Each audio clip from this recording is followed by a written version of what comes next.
get on the action. It's a busy weekend coming up on the Hill. Alex, please feel free to call in at 315-443-2011.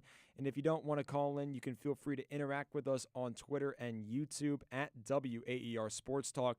Alex, let's start off with probably the most competitive game I would imagine on campus coming up this weekend. It is, in my opinion, Syracuse men's basketball taking on number 18 Virginia. The Orange coming off a ugly performance down in Chapel Hill. Nothing really encouraging. A score also just 10 points that was not indicative of how that game went. You think this is going to be a competitive game? I think it's going to be more competitive than the other two games that have yet to happen. It's possible, but Syracuse, I really hate the final score of the UNC-Syracuse game because a 10-point deficit makes it seem like Syracuse was in this game. Sure, they had a good run at the end, but it was against the bench players of UNC, and the Tar Heels already had won the game about 15 minutes prior. It should have been a 30-point blowout. I mean, obviously, the bar for Syracuse is very low right now. It's as low as it's ever been, in my opinion. People, I think, might have looked at that game and said, okay, Syracuse can at least compete or keep it close against the big boys. They absolutely cannot. I don't know if I would have said that going in, considering how bad they got beaten by Iowa State, how some of these wins have seemed like a fluke. I mean, they lost to NC State by 20 points on the road, and that's an unranked NC State team, a good NC State team, but also unranked. Syracuse right now in ranked games under head coach Adrian Autry is 2-9, and their average score margin in those games, -17. In those 9 losses, it goes to -21. That is insane. Syracuse is getting beat up on. It's not like they're even competing. They are the punching bag for the top 25. And I don't even need a top 25 win because you can make the NCAA tournament without a bunch of top 25 wins. We're talking about playoffs? You need a quad 1 win. And Syracuse is 1-5 in those games this year. And it was a fluke win against Tennessee, we all have seen by now. It's the fact that not only can't you be a top 25 team, you can't be a top 30 team, you can't be a top 50 team on the road. It's just, it keeps on slipping the standard lower and lower and lower. And Carmelo Anthony has weighed in. He thinks this is a mess. We have Eric Devendorf saying he thinks this whole thing is a mess. We had coaches after a few games ago saying, walking by Q Sports Talk, saying that the coaching staff is a mess. Because it is a mess. I don't like to point out individuals because it's hard to in this situation. Like, there might be problems with certain coaches. There's problems with certain players. But the problem is when you don't have just one issue. You have issues on every seeming corner of the court, whether it's on the bench, up top, down low. There's problems everywhere with Syracuse, and it's all coming together, and it's just making one big ugly mess. Speaking of Quad 1 games, Alex, you mentioned it. Syracuse 4-22 in Quad 1 games under Adrian Autry against teams in the top 100 of KenPom. Syracuse is 1-8 this season and 3-25 overall. This was a program that had some prestige to it at one point. Was a perennial fan favorite. You know those things where you see college basketball is better when X team is good? College basketball is better when Syracuse is good. And right now, Syracuse is a laughingstock. And the thing that I worry about is, like, I think the last 5 to 10 years, Syracuse, even when struggling, still had that aura, you could say, where it was like, okay, I'm a player. I want to go on a visit to Syracuse. I want to see the Dome. I want to maybe play in Syracuse. And as a coach, it was a top target. Like, okay, if I can work my way on to the assistant coaching staff or as a head coach at Syracuse, that is a destination target job. It's a great job. In the year 2026, I'm not sure it still is. You look at what Virginia's doing, who is Syracuse's opponent. Ryan Odom, in his first year after UVA had its worst season since 2009, brought in 8 transfers, 10 total newcomers, has revamped this roster. The Cavaliers are ranked top 20. They have 3 losses. And, by the way, Ryan Odom has half the amount of ranked wins that Adrian Autry has. Autry has coached for 3 seasons. Odom has just 22 games at UVA. the Syracuse program is in the dumps. But if you're already if you're already sick rather of hearing Alex and I's voices so far, we're going to bring in our third member, our play-by-play guy, Griffin Marcy, who is on the phone line.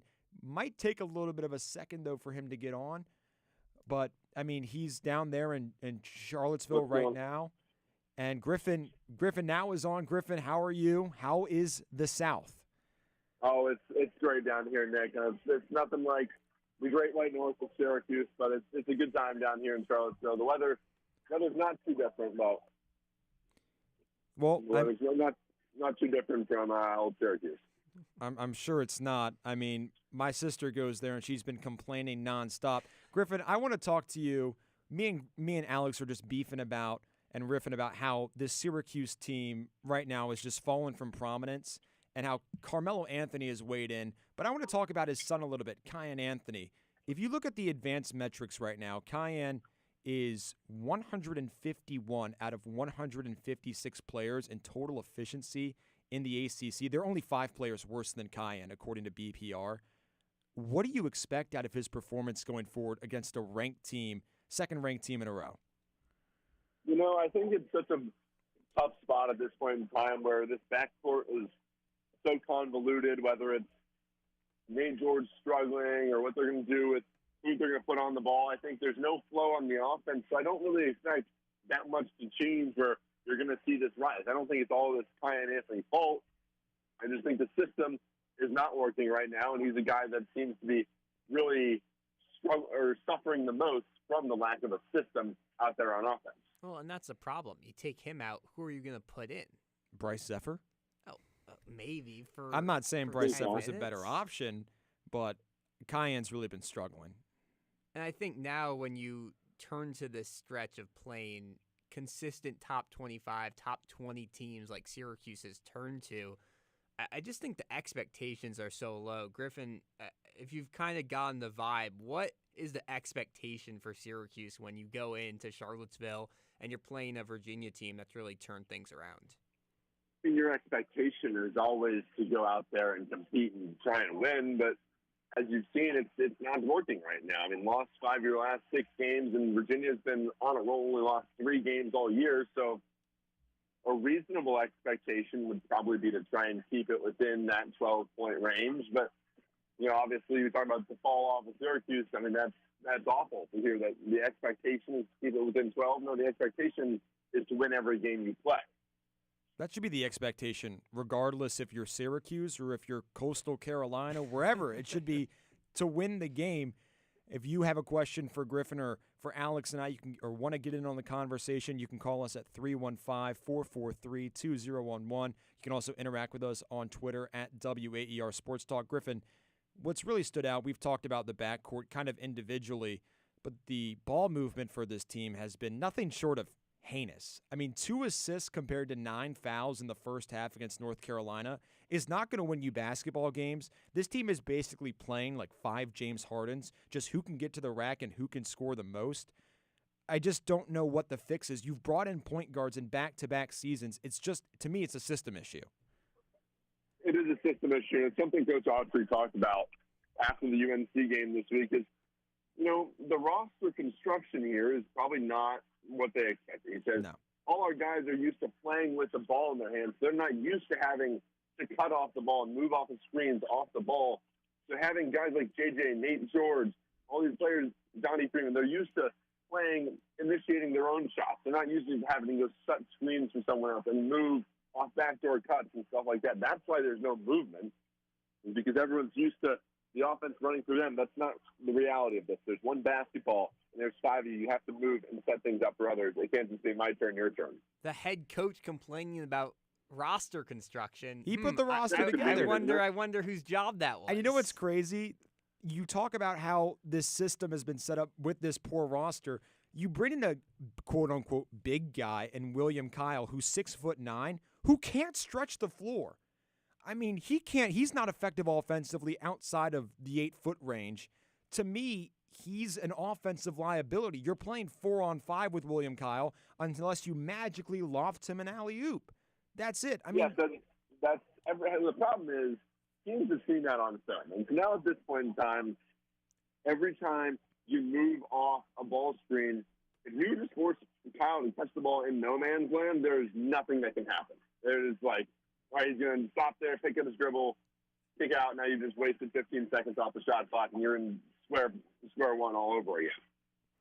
I think the thing that's concerned me most the last couple of games, because now it's kind of in the point, Syracuse isn't making March Madness, it's looking at players on an individual basis, has been the development or lack thereof of Sadiq White. Because was supposed to be just this monster on defense and a decent scorer as well.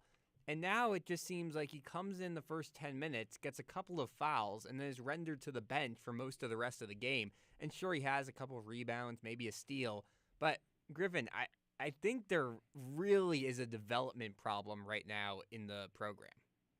I would agree with you. I remember talking to you, as specifically Alex, at the beginning of the season where we thought Sadiq White was going to be this monster. He was just such a well-spoken young man talking all about the energy and the fit he was going to have on this team. And I think there was times when Johnny Freeman was out kind of expedited his growth a little bit. But it's really seemed to have stunted for the past month or so of this season. I mean, it seems to be kind of like a foul monster, like an almost an enforcer that just goes in and fouls. He averages 3 fouls a game at this point in time. 13 fouls and 5 points in his last 3 games. In 5 of the last 7 games he's played in, he's had 4+ fouls in those, and he's never once hit 20 minutes. You're essentially, at this point, he's just going in there and hacking people. It's just, unfortunately, it's not bringing you much on offense right now, so they need to do something to start seeing some sort of steps in the right direction. And I think the problem with that is you can't look at this roster and point to one player as the leader. I don't think you need someone leading your young players, and who's doing that? Well, it should be the coach. Well, yes, but you have players who have multiple years of experience in the NCAA. But I think the reason why we're not seeing those players take initiative is because of the coaching staff. We've seen what J.J. Starlin is capable of at Notre Dame. We're seeing what Quadir Copeland can do right now at NC State. We're seeing guys leave Syracuse and have success. But when successful guys come to Syracuse, they fail. And you have to look at the common denominator. It starts with S and ends with Syracuse. And the head of that is Adrian Autry. Yeah, can't really argue.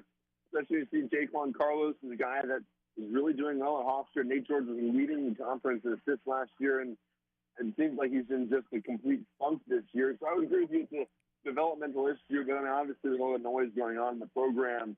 As of late, it doesn't overly seem like the vibe of that being a problem next year. So who really knows to see how it goes the rest of the year. I mean, Griffin, we were talking about this before you got on, but you mentioned those examples of players who have come to Syracuse and taken a stark drop-off in efficiency, even if it is at a higher level. But do you think Syracuse is still the destination that recruits and young players want? I agree with you, Griffin. You don't even have to finish that sentence.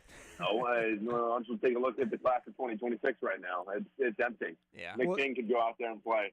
And anyone in the studio right now could go out there and sign their name on the class of 2026. There's not a single soul into the program. I think part of that is they might want to be focused on the portal.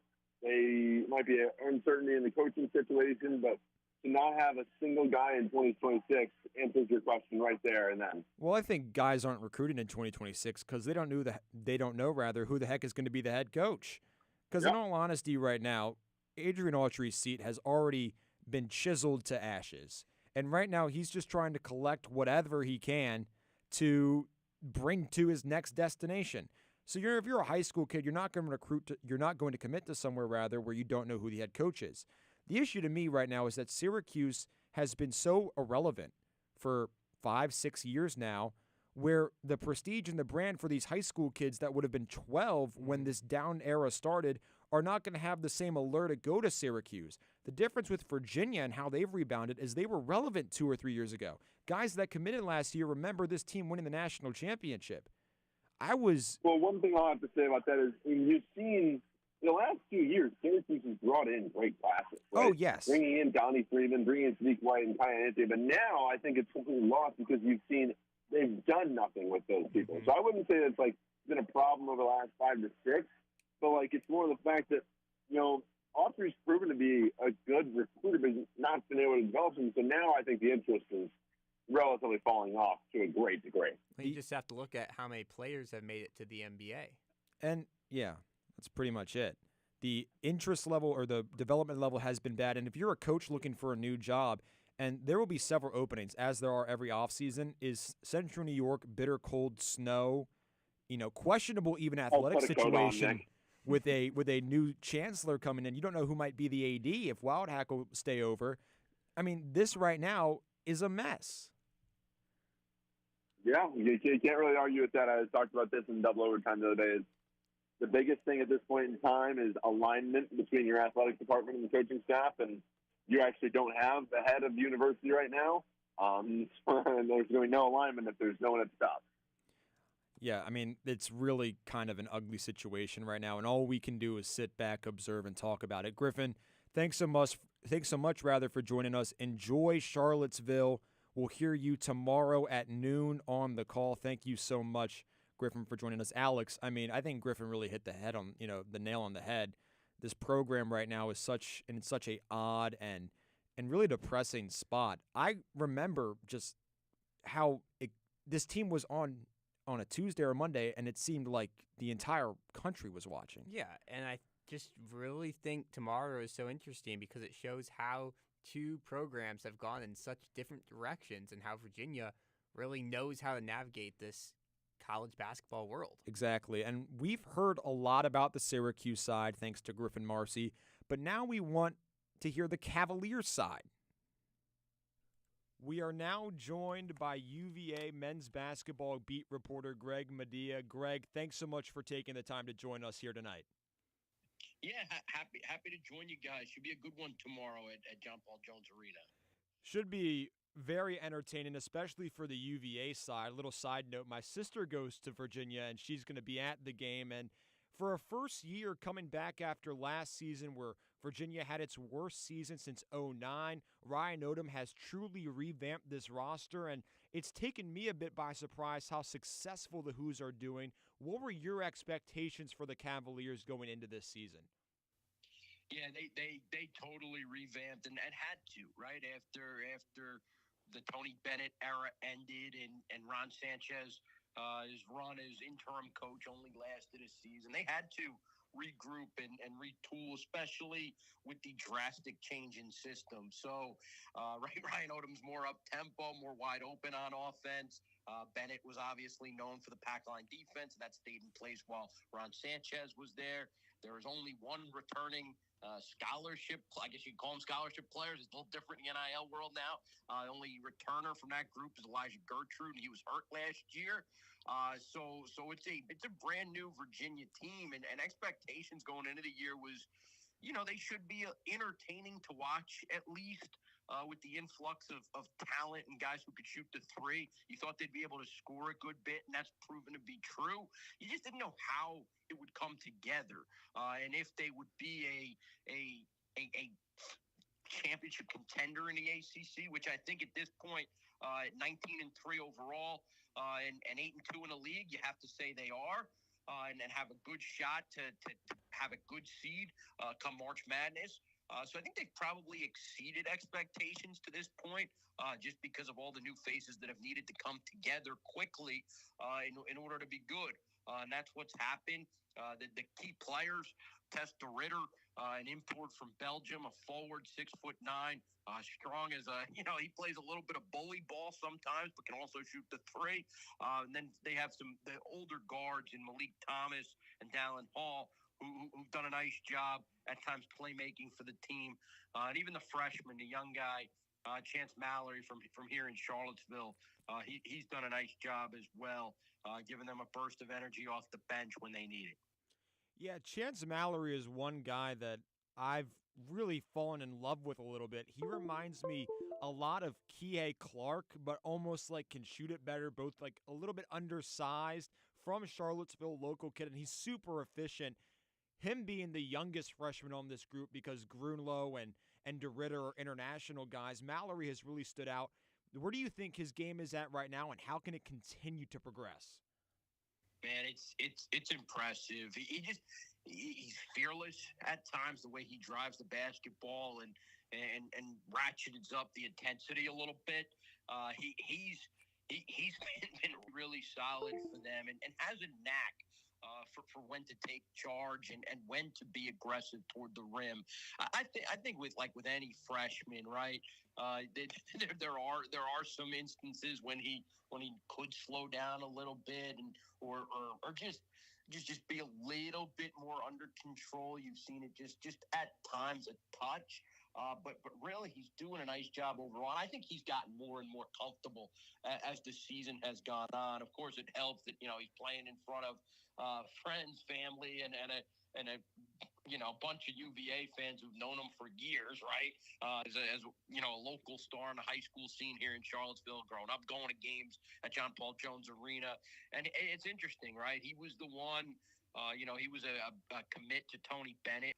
And then when Tony Bennett decided to walk away, October of 2024, right before the 24-25 season, Mallory, he decommitted to see what Virginia would do. Then once Ryan Odom had been hired, recommitted to UVA. Didn't really want to go anywhere else, but had to open up his options just because he didn't know exactly what Virginia was going to do with the head coaching position. Ended up back with UVA and Odom. And Odom had actually Mallory's older sister as a student manager at VCU. So he at least knew Odom and what he was all about.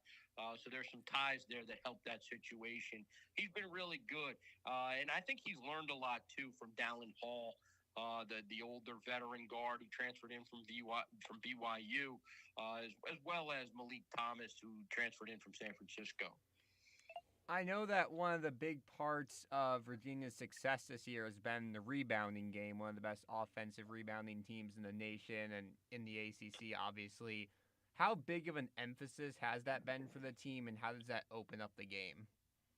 Yeah, for sure. Well, they take a lot of threes too. So a lot of threes. When you take as many as Virginia does on some nights, you're gonna have your offensive rebounding opportunities, and it's an all effort crash to the glass, so to speak. Right, even the guards, Mallory and Hall, they'll do it. And surprise you by grabbing an offensive rebound at times. I think Sam Lewis, small forward type. He's been an underrated player on the glass. He gets rebounds in key moments. He's scoring the ball a little bit more as of late too. But the Ritter inside, Grunlow, and Onyenso, those three have been very, very steady on the offensive glass. Grunlow and DeRitter particularly. DeRitter just is relentless down there. If he's battling for tough, hard-nosed, second-chance points, he's going to keep going at it until he gets the ball back in the basket. He's been a really terrific player for Virginia. But it's that mentality. And at times, like in the Carolina game, it probably hurt them because they missed a bunch of threes and they were all crashing the glass. Carolina knew that was going to be Virginia's MO. So whenever Carolina got the rebound, they threw it ahead on a run out because Virginia's players were still crashing the glass. And Carolina got a lot of fast break points because of it. So I think opponents are starting to learn a little bit more that Virginia is going to grab rebounds, going to try to go after it on the offensive glass. And that makes it tough on opposing defenses, especially after you get a stop. But if you can get that rebound, if you're an opposing defense, and you can start going the other way, it leads to points. Of course, you got to have the athleticism to do it, like Carolina and maybe Duke does. But it is something to think that Virginia's going to have to adjust to, I think, a little bit here down the stretch as more and more opponents start figuring out exactly what they're doing. Number 18, Virginia, taking on Syracuse men's basketball tomorrow afternoon. You're listening to SportsNite on 88.3 FM, WAER Syracuse. Alongside Alex Burstein, I'm Nick King. We're joined by UVA men's basketball beat reporter Greg Medea. Greg, I have one more question for you. When you look at this Syracuse team, what do you see from the Orange that might present the Cavaliers a little bit of challenge? Yeah, Nick, it's interesting. It's just I think about the game last year when they last played, and Syracuse seemed like it was much better, and Virginia wasn't as good.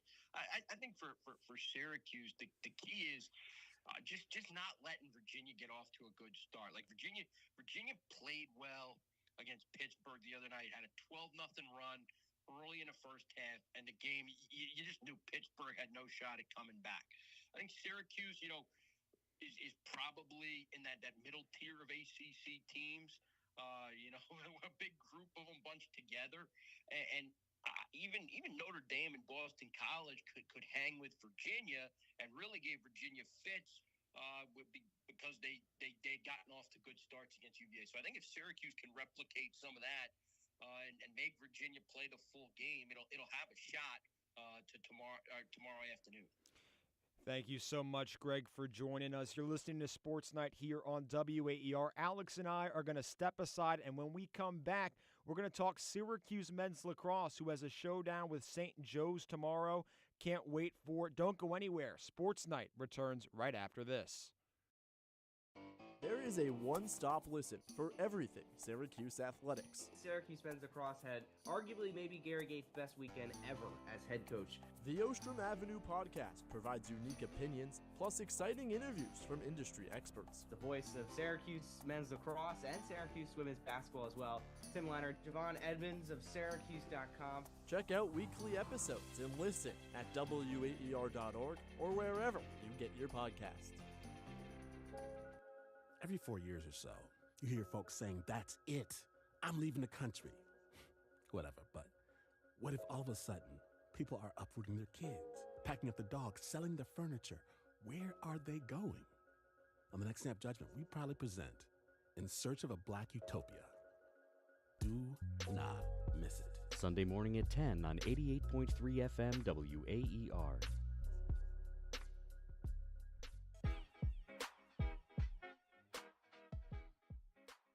We are back. It's Sports Night from 8 to 9 on WAER alongside Nick King. I'm Alex Burstein.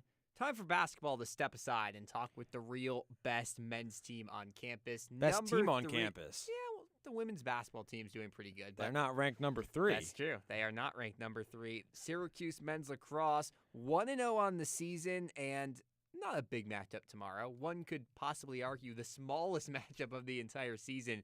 The Orange taking on St. Joseph's at the Dome at noon. And this is a matchup that for Syracuse, for a lot of teams, they look at this and say, okay, not a superior opponent, but played well in the A10.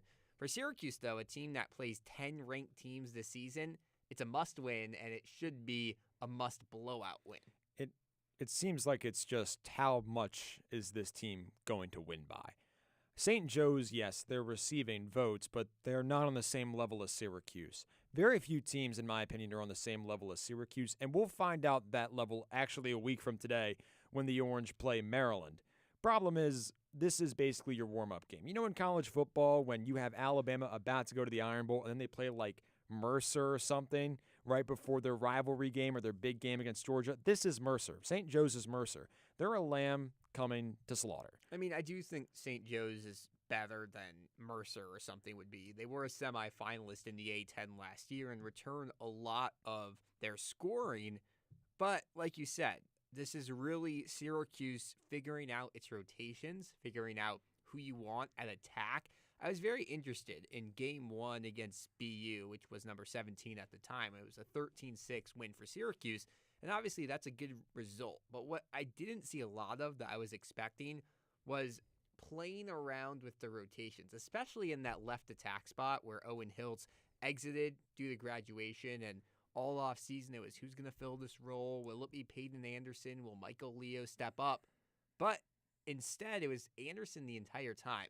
I didn't mind that, though. But you're winning by 5 goals. You know you're going to win, and you know 2 weeks from now 1 week from now, you have to face off against the best team in the nation. Don't you want to test something out? I think tomorrow's the day you test something out. I think this team was heavily relying on the fact that Trey Deer would be a part of this rotation. And due to circumstances that were unforeseen, he's not. So right now, Syracuse has to adjust. And this is the game, if you're Gary Gate, where you try things out. You're going to be facing a 10-man ride, and clearing was good for Syracuse against BU, but you've also got to work in the midfield because right now there are some positions that are not entirely locked in, and when you get to that game against the Terps, not everything can be on Joey Spallina and Michael Leo. clearing on paper was good, 22 It of was 25, sloppy. but It yeah, was sloppy. if it's sloppy against BU, I don't want to see what it is against Duke or North Carolina. Of course, the big caveat, BU runs a very unique 10-man ride where you try to trap Syracuse before it can pass the midfield line, and really there's one way to break it, and it's just fling the ball upfield, and you don't see it a lot, but Syracuse somehow faces it yet again tomorrow. Yeah. A St. Joe's team that runs the 10-man ride, and here's what head coach Gary Gate had to say about the two different defenses the Orange face. With Boston, we were expecting more of a non-pressure 10-man ride, and I think what we weren't ready for was a pressure where they jumped on the goalie and the low defenseman and really came after us right away, and we weren't expecting that. So that was what was unique about what they've done in the past with Boston, and now with St. Joe's, they typically do run a pressure 10-man ride. So it should be good experience for what we're up against this week. A lot of pressure that Syracuse has to face before its matchup against St. Joe's tomorrow. If you have thoughts on the matchup on this 10-man ride, you can call in 315-443-2011. And no matter what the final score is tomorrow, the one thing I really want to see out of Syracuse is, okay, you've identified a struggle area, beating this type of ride. Can you dominate it now that you have time to prepare? Well, I think this stat sheet might be a bit swayed a little bit just because I don't think St. Joe's is going to have the ball a whole lot. Okay, fair. Because, I mean, this is a complete mismatch at the faceoff X. Johnny Mullen was spectacular against BU, won 14 of 19, and St. Joe's primary guy, Connor Trant, was just 45% last year. I mean, this is David versus Goliath. And just on the face-off X alone, I don't see a world where Syracuse doesn't win less than 75, 78% of face-offs. I think that number can be as high as 80. I really do. Johnny Mullen is that good, and Connor Trant was subpar last year, and it's his first game, and he's going up against one of the best face-off specialists in the country. If it's 80%, John Mullen will have back-to-back ACC Defensive Player of the Week awards. He very well might. I mean, he is absolutely spectacular. That guy's intense too. I would not like to see that guy angry. No, I mean, even in press conferences, he is so intense. But you need a player like that. Of course. I mean, a lot of these lacrosse guys are kind of loose. They really lock in on the field, but then you talk to them in the press conference, and they open up. They talk to you. John Mullen, 24/7, it seems, is just locked in and is ready to just charge at whatever is thrown at him. I think that's a big thing. And if Syracuse is going to make it far this season, you need John Mullen to be winning the faceoff battle every single week. You need him to be winning it by, I think, a substantial margin when you go against these top-tier teams as well, especially while the offense is still figuring itself out. The best thing to help it, what we're saying right now is developing, but it's a very skilled offense, but there are some question marks slightly. There's a lot to be confident in, but there are some question marks. The best thing that you can do for said offense is give it extra possessions. So when you're going up against these early tests and you're not facing the BUs or the St. Joe's of the world, you're going to need some extra possessions, and that's going to be on Johnny Mullen's back. But guess what? I trust him because he's so intense. He always looks like he's smelling like those smelling salts. He just looks ready all the time. But speaking of the attack, I mean, Joey Spallina, I mean, that guy was incredible against BU. And he's incredible pretty much every single time he takes the field. Had a not great performance in the national semifinal, and a lot has been said about that. Only 1 point against Maryland. But now he's had all offseason to think about that. And after freshman year, he could think about missing the tournament. After sophomore year, you can think about losing in the quarterfinals. But last year, when the lights were brightest, Joey Spallina wasn't there. And I don't mean that as a critique, but I do think it's something that can be used to his advantage. Because now you know what it feels like to lose at the biggest stage. What are you going to do to change that? Well, I think Spallina right now has all the motivation. Mm-hmm. He has all the bulletin board material, and he has the talent. The problem is teams are guarding him with 2 or 3 guys at a time. Now, what the great still scores 5 points. And he still scores 5 points. Exactly. Now, what the great players do is they persist and they still dominate.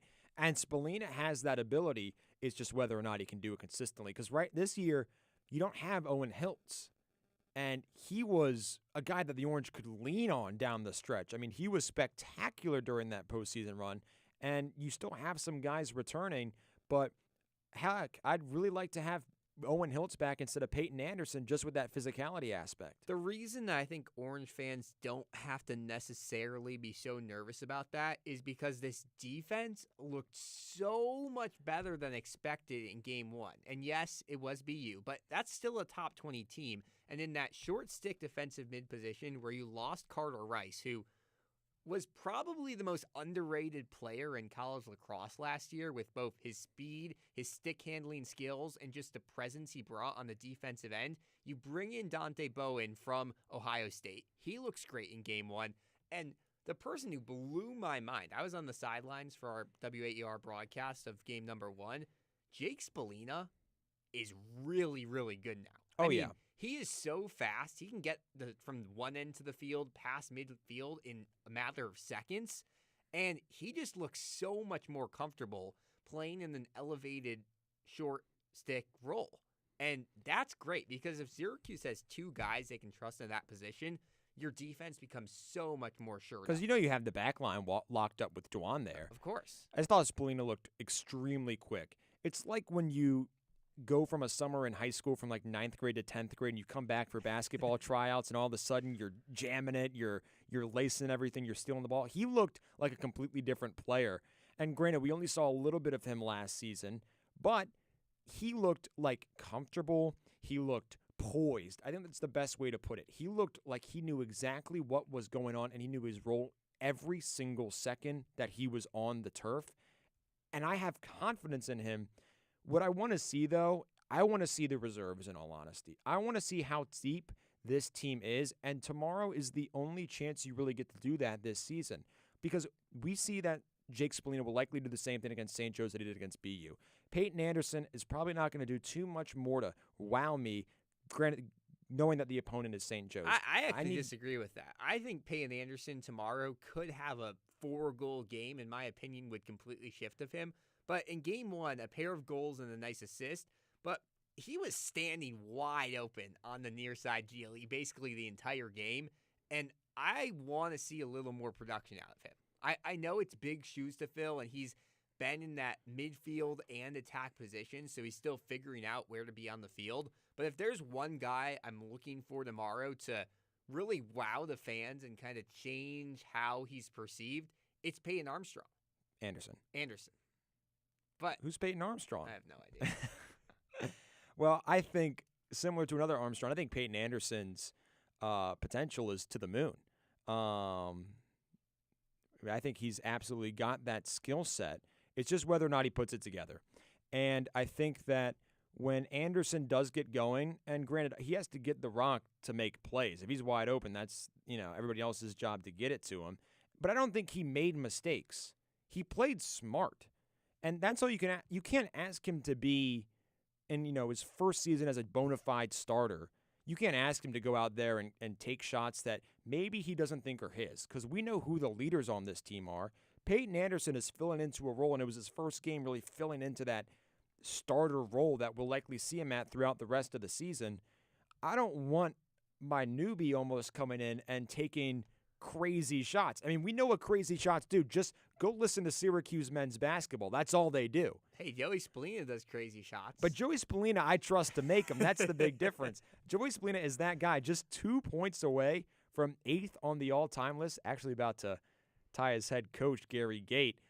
I mean, there's a reason that guy is so high on that list with 251 right now. He's just spectacular. I trust him to take those wild shots. If I die on Joey Spallina's shoulders as Gary Gate and a Syracuse fan, I'm fine with that. Yeah, I think that's how a lot of fans feel because the expectations are so high this year. The one interesting thing for tomorrow's game that I don't think will throw off SU, but it is something to watch for, is just the lack of film on the St. Joe squad, because did not play in week one, was supposed to play at NJIT. The game got canceled due to weather, and it was something that happened across the Northeast because of rain, snow, cold in week one of the season. And a lot has been talked about moving the season up, adding in domed games for teams across the nation. And head coach Gary Gates spoke this week about maybe it is time to move the season up a week or two. We would love to see the start date pushed back a little bit. You know, we're the ones where it doesn't matter because we have a dome and indoors, but league-wide. But we'd also like to see teams have to play midweek games and maybe increase the minimum number of games from 10 to like 13. It was a funny response to me because it's a two-pronged response where one, you say, okay, we should start later, and then you also ask to increase the number of games that teams are playing. And I don't think you'll get both of those just because of injury concerns and just how busy student athletes already are. But I do think we're kind of spoiled being in Syracuse and having the dome. There is something to be said about, okay, let's say this season starts in 2 weeks. You play an extra game in the middle of the week in non-conference play. You're caught up on the number of games, and you don't have to worry about your week 2 opponent not having any experience yet this season. Exactly, and there's something good and something bad about your opponent not having a whole lot of experience. You've already mentioned the bad is that this team might come out cold, hasn't gotten a whole lot of live game action, hasn't gotten any live game action as a matter of fact. But the good for St. Joe's is the fact that they're fresh. They have the element of surprise. And I think right now the element of surprise for them is Ben Dutton. I mean, he had an explosive freshman campaign, 47 goals, won Atlantic 10 Rookie of the Year. Syracuse doesn't have a whole lot of film on this guy, and we talk so much about the defense. This is going to be the one guy that tests them. Well, and not only that, they have all of that, and they have film on Syracuse and how the Orange approached that game, number one. And how they approached the 10-man ride. Exactly. And if you have thoughts on this new proposal to move around the lacrosse season, you can call in 315-443-2011. I don't think it will be a problem, but I'm just thinking of a scenario where Syracuse really was playing Maryland this week, and the Terps, who play outside, had week 1 canceled, and then there's a clear strategic disadvantage, really, for both teams. I think that is not how the sport should be played. But you need to set week 1, in my opinion. Yeah. Because there are teams that will start a week early like Syracuse, and there are teams that aren't playing until this weekend. To me, there needs to be some sort of continuity across the NCAA. Well, Notre Dame is playing multiple less games than Syracuse this year. And when the ACC doesn't have an automatic bid and you're choosing who's going to be the number 2 seed in the NCAA tournament 4 months from now or 3 months from now, how can you look at a 7-3 team and a 12-3 team and judge them in the same way? You can't. That's why there has to be some level of continuity. I think Gary Gate has a point. I just don't think you can get an extended schedule and a move up. I think what we need to ask for is, sure, move up the schedule, but also ask for some sort of continuity of games. You can't have that wide of a margin because it's unfair if one team, let's take your example and switch it a little bit, is 10-5 and the other team is 7-3, but 2 of those 5 losses came in non-conference opponents against Maryland and against a Johns Hopkins when they're at their best, or a Princeton. I mean, those are games that nearly no other team in the country would compete in. And that's what Syracuse is doing this season. Exactly. Syracuse is a great lacrosse team. There is no way Syracuse finishes this season undefeated or even with a loss or 2 just because of how many good teams they're playing. And yes, you have to give credit for that, but only in college basketball have they really established a quad system that works. Like, you can easily tell how many big games a team has played in and what their record is in it. So I think, no, you don't need quad 1, quad 2, but the sport, especially as it tries to grow and become a mainstay. I mean, this is their golden America. opportunity. Exactly. This is your time because there are more kids playing lacrosse. There are more eyes on the sport. There's more streaming opportunities than ever before. How do you capitalize on it? And you need to capitalize it, and in turn, you're trying to expand as well. You see a whole lot more out right now about just D2 club teams making national rankings. I mean, that is, if your sport is trying to grow and you're trying to expand to more Division I programs, I mean, we've seen the AC do it on the women's side with Clemson a few years ago, and look how far they've shot up. But you have to have some sort of continuity, because when you're asking guys to judge on two different teams that have had widely different margins in games played, it's near impossible, and somebody's going to feel like they got the short end of the stick. Well, Syracuse is trying to capitalize on an unranked opponent tomorrow. The Orange take on receiving votes St. Joe's, a noon opening face-off tomorrow at the JMA Wireless Dome. We'll have coverage all day long throughout our WAER airwaves, but we still have about 15 minutes to go in Sports Night, and it's time to talk about some women's sports after a quick break. Don't go anywhere. You're listening to Sports Night here on WAER. Do you want something new and different to listen to? Try Top of the World on WAER with your hosts, Mark Bostic and Connie Whaler. You can hear popular contemporary music from all over the world, such as Afrobeat, salsa, bossa nova, ska, and garifuna. Sundays from 8 to 11 p.m. I'm Jesse Thorne. On Bullseye, Mel Brooks, the comedy great, if ever there was one, on the power of dumb jokes. I'm not caught unawares. I mean, some of my jokes have been so dumb and so silly but they're meant to do that. Plus, TV legend Shonda Rhimes. That's on the next Bullseye from MaximumFun.org and NPR. Sunday morning at 11 on WAER. The Ostrom Avenue Podcast, breaking down Syracuse athletics. The students rush the field. The Orange are bowl eligible and 6-0 for just the third time in the last 87 years. And interviewing the industry's experts. We are now joined by a very special guest. It's Emily Leiker of Syracuse.com. Check out video interviews on YouTube at Ostrom Avenue Podcast and weekly episodes on WAER.org or wherever you get your podcasts. Every 4 years or so, you hear folks saying, that's it. I'm leaving the country.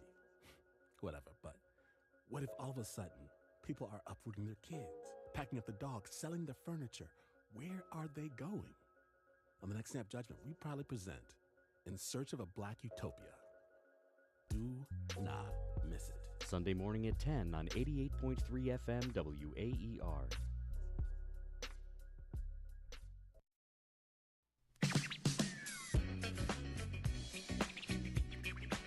Welcome back to Sports Night.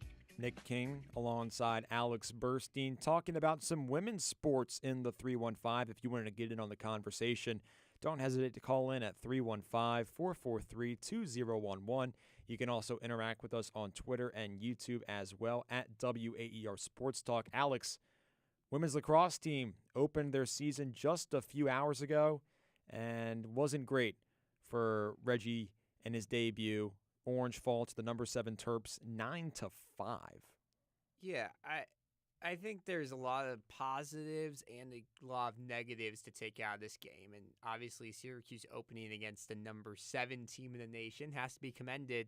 But this is easy compared to next week when Syracuse takes on the number 1 team in the nation in North Carolina. SU kind of got its mojo in the second half. It was too late. It had a couple of momentum. But yeah, that's the thing. You have to start earlier. Syracuse got a lot of shots, actually doubled up Maryland 38-19. I think there is not an offensive rhythm yet. And obviously the one missing piece is Emma Ward, exactly, who graduated and now is an assistant coach with the program. But last year, you had Emma Ward standing at X, dishing it left, right, center, back, forward, anywhere. And it a lot of adjectives. A lot of adjectives because she passed it a ton of places, and Syracuse got a ton of goals off of it. You need, talking with Reggie Thorpe and hearing what he has to say the last couple of weeks, he's kind of said we're going to replace Emma Ward by committee, put 3 or 4 players into that role. Sure, someone has to step up. Someone has to be the leading assister on this team. Who is it going to be? And that's how you're going to avoid this being a disastrous season. I do agree this team needs some offensive rhythm, but I wasn't expecting this offense to come out guns a-blazing today. What I was not at all. What I was expecting more out of was the netminder, Daniela Gayet, and to me, she was subpar. 8 saves on 17 shots on goal. I mean, this is a returner. This is somebody that you needed to lean on. And when your offense is still finding its mojo, you can't fall behind 6-1. Did she blow you away last year, though? No, but I would at least anticipate some sort of improvement. I mean, you had an entire offseason, if she didn't impress you, to go get a new goalkeeper. Syracuse kept her.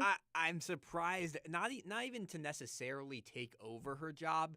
I'm surprised there was no one who put pressure on her because Syracuse knew it's in this situation with a new coach and you expected there to be some new players, 2 transfers, no true new difference makers, either in the goalkeeping, the scoring, the assisting department.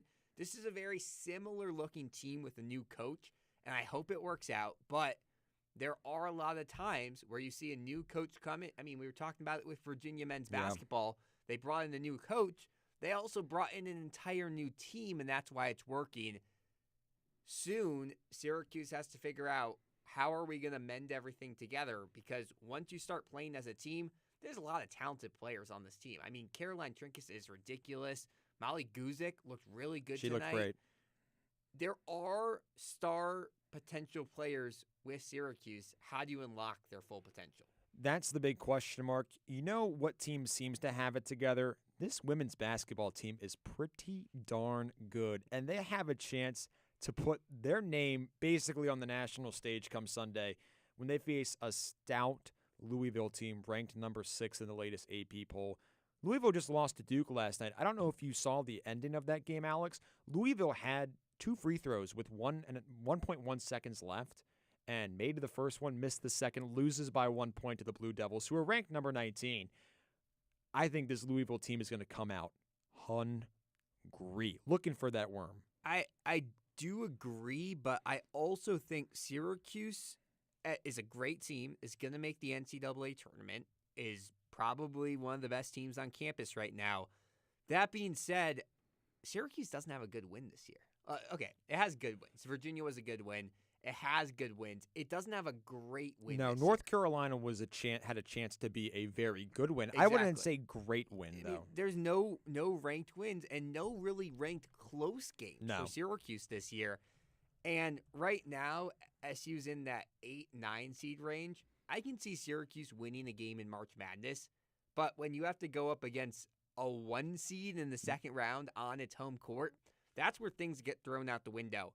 Syracuse has to compete against this Louisville squad, not only to show that it can compete, but also it really needs to get out of this 8-9 range, or it's going to be a very short march for FLJ. I think Syracuse, I don't think that Syracuse honestly has much of a chance. This Louisville offense is so impressive. Only offense in the ACC averaging over 80 points, top in 3-point percentage. Syracuse has been decent guarding the perimeter, but Louisville shoots it at a 38% stripe. What Syracuse needs to do is they need to avoid a situation like it had with Duke in December, where the Orange got blown out by 20 at home to the Blue Devils. I don't anticipate Syracuse to win this game. What I anticipate, or what I think the Orange need to happen, is they need to keep this competitive. And to do that, you need to have multiple players step up. And I think throughout this season, we can throw out the BC game because, I mean, that's the worst team in the ACC. There's one player who usually steps up and wins a game for Syracuse. Sophie Burrows has a good game. Layla Felia has a good game. Maddie Potts has a good game. What happens when all 3 of those players add in an Uche Azuche, add in Dominique Darius, add in a Maddie Potts like she had. Any of these players, you put 3 or 4 big scoring performances out there, and maybe you don't upset Louisville, but you get a single-digit loss, and that looks great for SU. Especially because Louisville has only lost to ranked opponents. Yep. 2 of them are in the top 5 right now, UConn and South Carolina. I mean, this Louisville team is great. Coach Felicia Leggett-Jack said last night after Syracuse beat Boston College in Conti Forum that she thinks this Louisville team can make the Final Four. And she said her goal for her young women right now is to make April at some point. Now, I don't think Syracuse has that roster this year, but man, if she wants to prove a point, she has the chance to do so on Sunday. And that's how you get players to come to Syracuse. I mean, the number 1 player in the class of, I believe, 2027 visited SU a couple months ago for women's basketball. If you can show that this is not a fluke season And this is what Syracuse is building, which is what I really was worried about when DeAsia Fair left and last year was a disaster. I was like, oh, this might be going down the wrong hill. Syracuse has proved this season it's built a program. Now, can you go from building a program to evolving into a great program? And you know what? I think, and this is a little bit off topic, but I'm going to say it anyways, because I think Felicia Leggett-Jack has done a great job coming back from a down year, going into the transfer portal, going into the recruiting class. I mean, Uche Izoje was kind of a question mark for us, and now she's lighting it up, has 6 or 7 ACC Rookie of the Weeks. Fran Brown needs to take a page out of FLJ's book and revamp this program because, man, another bad year for this football team, and it's looking ugly. But back to the women's basketball side. That was an entirely side point. Right now, the Orange have Louisville. They have a couple, and then their schedule doesn't get a whole lot easier. They still have to play Clemson at home, have to go to NC State, have to go to Notre Dame. I mean, those are not easy games. If Syracuse wants to be an at-large team, and they want to be sitting pretty comfortably by the time the season ends on March 1st and we go into ACC tournament play, they need to, I think, steal one of these. 1 or 2, yeah. And they need to keep all of them close. 1 gets you in the 10 to 12 range. 2 gets you in, okay, maybe we're in like the 6 to 7 range. 6 or 7. If you want to pay attention to the Syracuse women's basketball team come Sunday, it's in the Dome, and we'll have a WAER reporter there. You can follow us on WAER Sports at X for a preview and for some live updates throughout the game. As for our next broadcast, we have 2 tomorrow, Alex, at the exact same time. How does that work? Well, let me tell you. On 88.3 FM on your radio dial, we'll have Syracuse at number 18 Virginia tomorrow at noon. You already heard from one of the play-by-play guys, Griffin Marcy, but Luke Burgess will join him on the call. And then on our Twitter at WAER Sports, it's number 3 Syracuse and St. Joseph's at noon. Dan Papillo and you, Alex Furstein, will be on the call, making your play-by-play debut for men's lacrosse. I know you were practicing your flashcards beforehand, but I'm sure you'll do fantastic. Should be an exciting game. For our producer, we got to give some shout-outs to the guys behind the scenes. We want to give a big thank you to our producer, Jaron Valentin, to our engineer, AJ Myers, for pressing all the right buttons. Thank you so much, fellas. And for our WAER Sports Talk desk, Corey Miller and Connor McGann. We appreciate all the work you guys do to make us look so good on air. A packed week of Syracuse sports. Can't wait to break it all down. We'll be live here at 4 p.m. tomorrow, or right after the Syracuse men's basketball game, until 4 p.m. tomorrow to break down that men's lacrosse and men's basketball game. So if you want more sports talk, that's where to find it. For Alex Burstein, I've been Nick King, saying so long on this Friday night. Stacked week of Syracuse sports upcoming.